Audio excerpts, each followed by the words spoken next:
Hello, everyone, and welcome to episode 9 of Sports Talk with Kris P.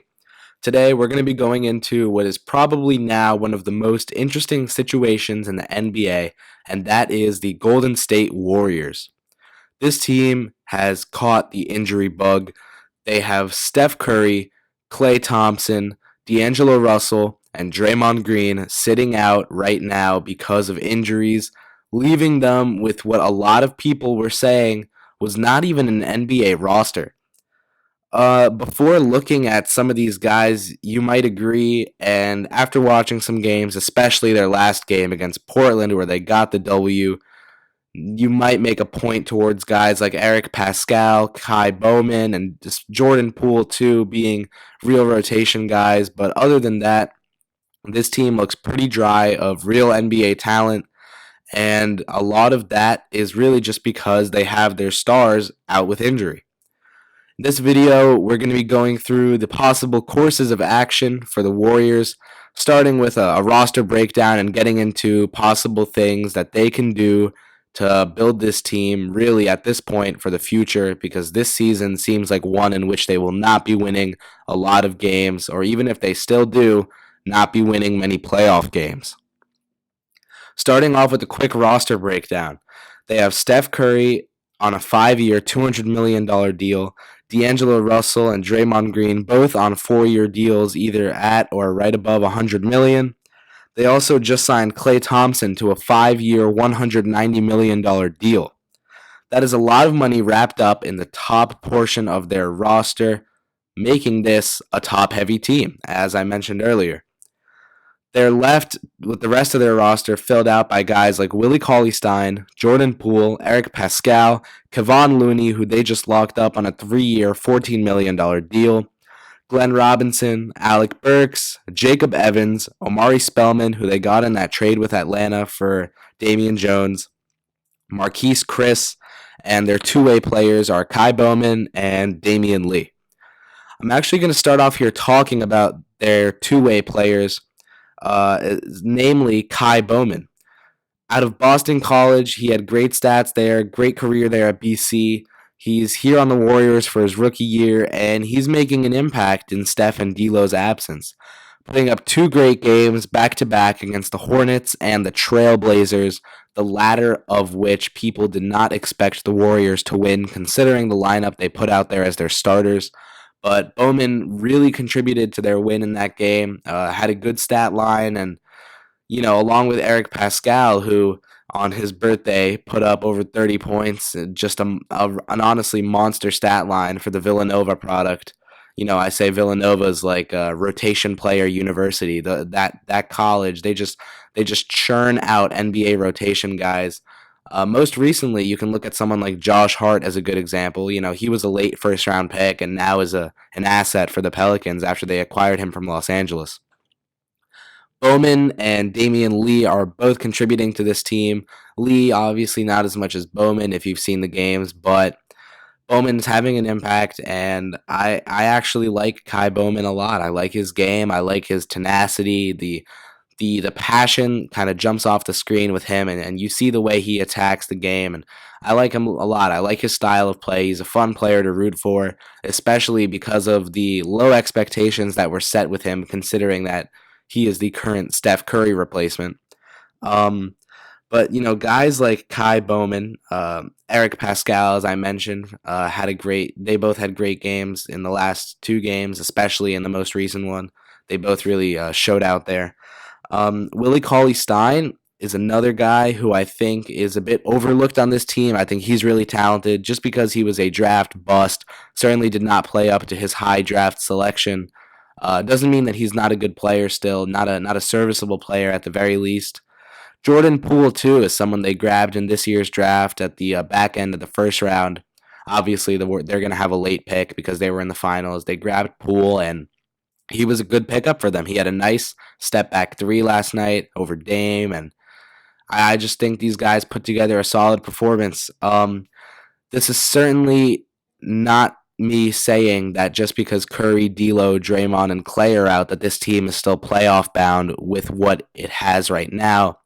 This is also Not me saying that this team is ninth or 10th seed bound either. I mean, I don't see them winning that many games. I'm glad they're having a strong start and kind of proving haters wrong, but they're not going to be this good by the end of the season. Maybe when Curry comes back, these young guys will have settled in a bit, and the team looks better than it did in the first few games, which were really abysmal for them, honestly. But I don't see them making the playoffs with this team right now. When they get Curry, D'Lo, and Draymond back, that team could probably make a playoff push anywhere from the 6th to 8th seed, depending on how the West shakes out. Probably either 7 or 8.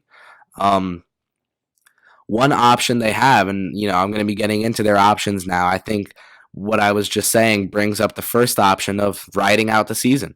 Don't make any roster moves. Whatever small pickups you want to make off free agency or moving guys down and up to the G League and back, or whatever. But don't make any big moves. Let that December 15th date for trades to open for recently signed players kind of just pass by. Don't make any trades. See what these guys can do.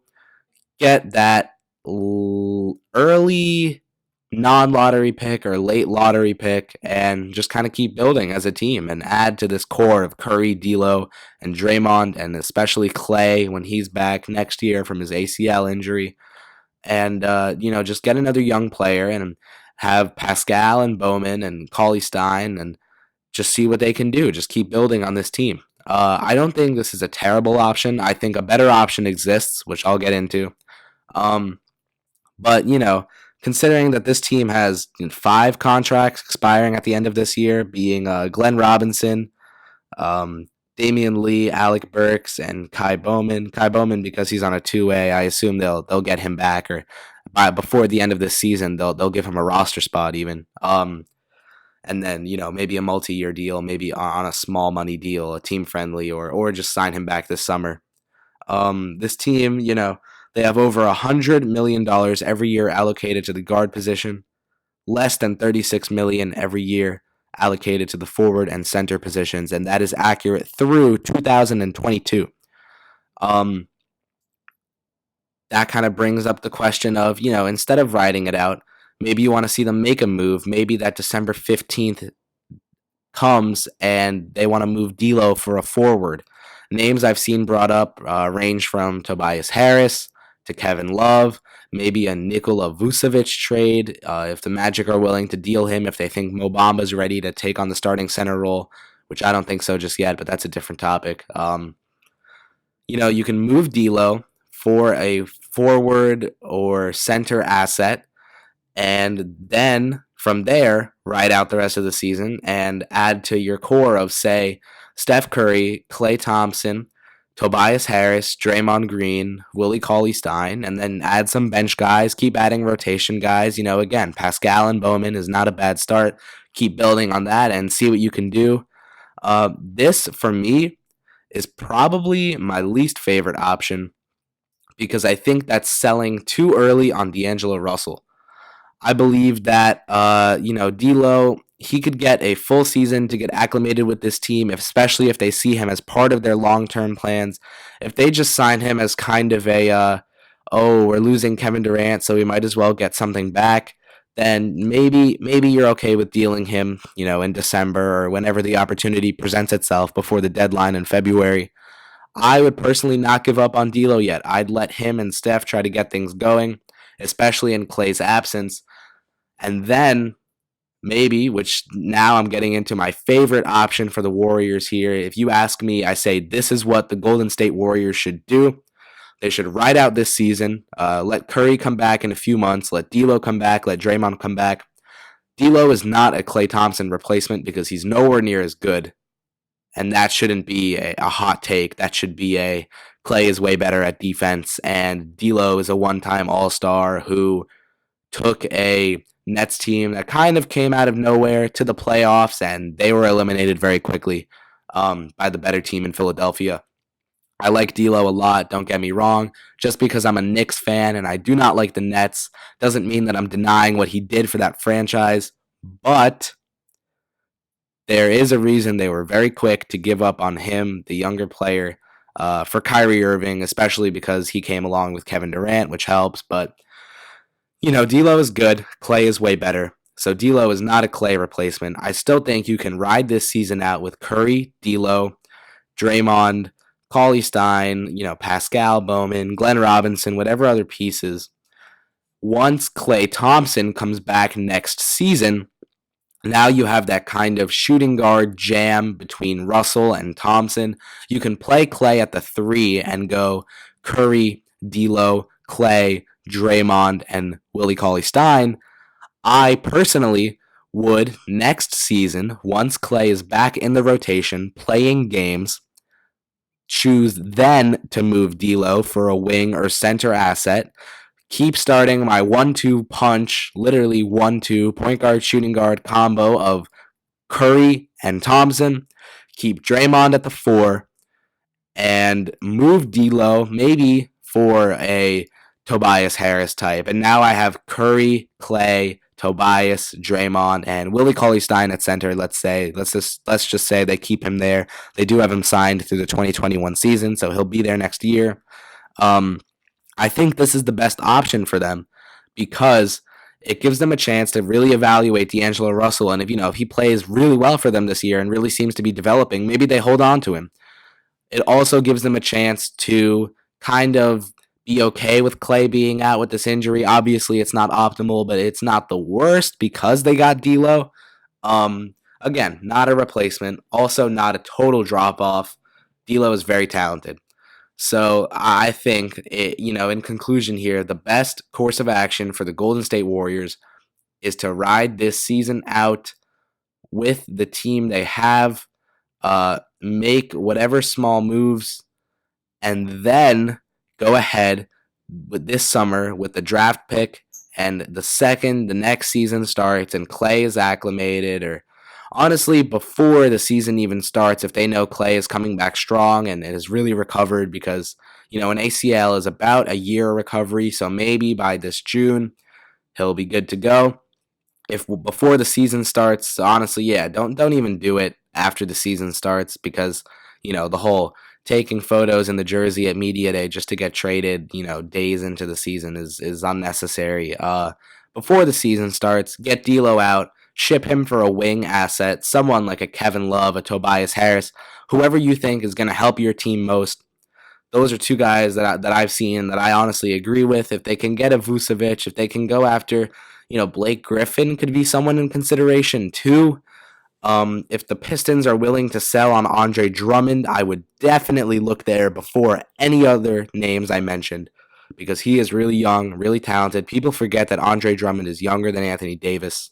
I would go after him. He's probably my number one target because then I can combine Curry and Klay and Draymond with Andre Drummond because I shipped out D'Lo for him. Maybe that involves that lottery pick that they're probably going to have this year. Either way, I think the best move for the Warriors because of this injury bug that they've caught is to ride out this season, move D'Lo in the summer for a wing or center asset, keep building their rotational players like they have been, add to them with your draft pick this summer, get someone in this 2020 draft class, which I'm seeing mixed reviews on. People seem to really like the top of it and not so much like the rest of it. But I will say that that's how the 2019 draft class shaped up before the draft. People were saying it was like a 3-man draft with Zion, Ja, and RJ. And that ended up being a draft full with gems, like I talked about in my draft steals video, guys like Brandon Clark, guys who I didn't even mention in that video, like Tyler Hero, Kendrick Nunn, who went undrafted, both for the Miami Heat there. Great job by them. Again, guys I mentioned in my video, like Mufiondu Kabengele, Terrence Mann, having impacts.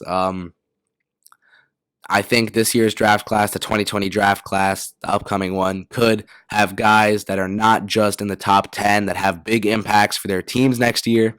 So I see the Warriors getting one of those guys in the late lottery or just, that 15 to 18 pick range. And, maybe combining him with D'Lo to get a better player at the wing position or just keeping him as part of the rotation wouldn't hurt either. Either way, the Warriors should ride out the rest of this season and then look to move D'Angelo Russell in the summer for an asset to improve the balance and depth of their team. And that is the answer, or my answer, to the question, what should the Golden State Warriors do right now? Let me know in the comments what you guys think, whether you agree or disagree. If you disagree, definitely make sure to let me know what you think is the better way to go for the Warriors, because I want to hear it. Leave a rating on the video, and I'll see you guys soon. Thanks for listening.